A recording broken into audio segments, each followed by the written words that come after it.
Listen. I know the feeling.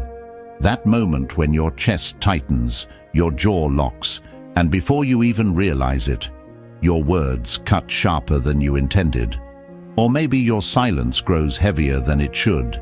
Either way, you're left in the aftermath, replaying the moment in your head, wondering, why did I lose control again? You promised yourself last time would be different, that you'd stay calm, that you'd hold your ground with discipline. But then, something triggered you, and suddenly you weren't steering the ship anymore. Your emotions were, and that's when the regret comes creeping in. The shame, the frustration, the quiet whisper telling you that maybe you're weaker than you thought. But hear me, you're not weak, you're just untrained. Control isn't something you magically inherit with age or experience. It's something you build, like a muscle. And the truth is, most men never learn how. They confuse suppression with strength or anger with authority. They think control means holding everything inside until it eventually explodes. What I'm here to tell you is that true control isn't about locking your emotions in a cage. It's about mastering them so they work for you instead of against you. Marcus Aurelius, the Stoic emperor, once wrote, "You have power over your mind, not outside events. Realize this, and you will find strength." Most men live the opposite way. They hand their power to whatever happens around them, to a woman's rejection, to a boss's tone, to life's disappointments, and they wonder why they keep losing control. It begins with a simple truth. You are not your emotions. Anger is not you. Fear is not you. Desire is not you. These are impulses, signals that rise and fall inside of you. But when you identify with them, when you let them define you, they own you. Think about the last time you lost control. Did you pause to recognize what you were feeling, or did you just react? That split second between feeling and action is where your power lives. That's where the Stoics trained themselves to operate. That's where men become unshakable. Here's the first shift. See your emotions as visitors, not masters. When anger knocks, you don't have to let it storm through the door. You can acknowledge it, breathe, and decide how you'll respond. This isn't suppression, it's leadership. You're the one at the head of the table, deciding who gets to speak and who doesn't. Modern psychology confirms this. The prefrontal cortex, the part of your brain responsible for decision-making, lights up when you create space before reacting. That pause is where control is forged. And like any skill, it strengthens with repetition. The second shift is about detachment. Most men think detachment means coldness, but in truth, detachment is freedom. Seneca said, "He is most powerful who has power over himself." That doesn't mean rejecting feeling. It means not being enslaved by it.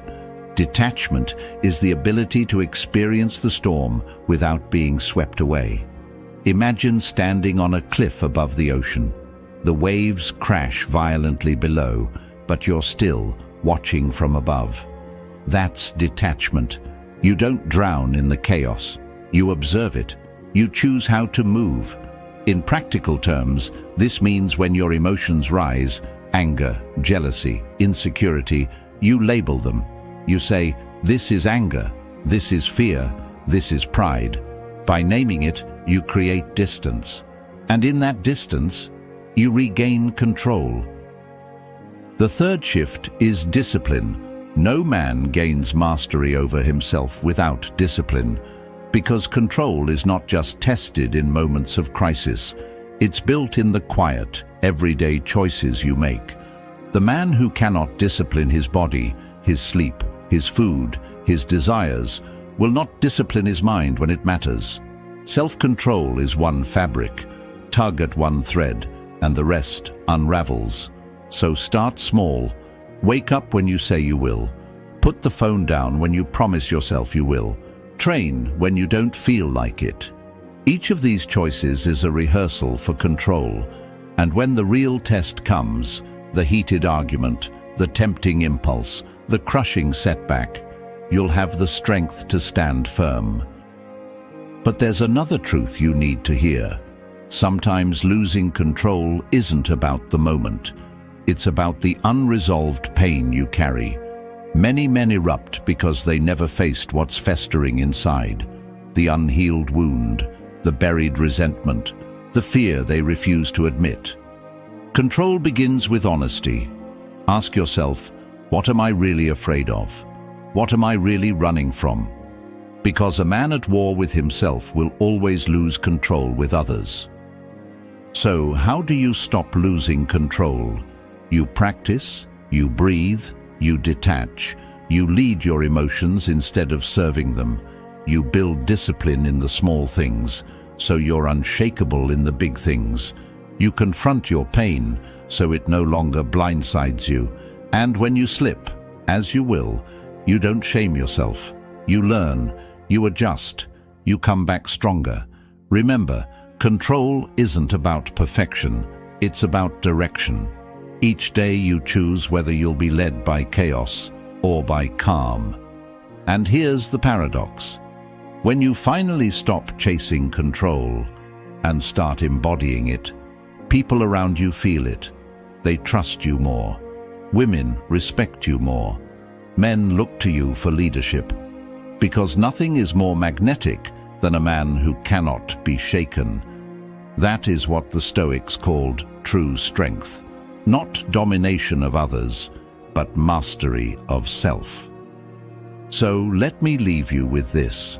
The next time you feel the surge rising inside you, pause, breathe, step back and remember, this is not me, this is only a visitor. Anger, fear, jealousy, each one comes and goes. You don't have to let them take the wheel.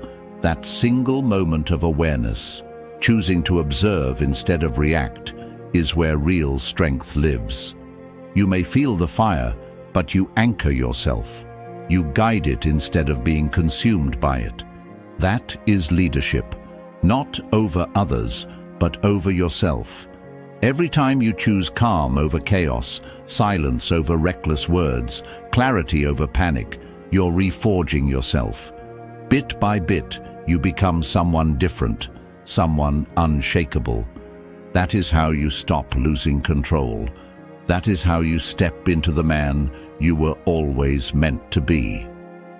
If this spoke to you, sit with it, reflect on it. And if you've been down this path before, share your story in the comments. You never know who needs to hear it. And if you want more calm, grounded guidance like this, subscribe. Because every man's journey to control begins with perspective, and perspective changes everything.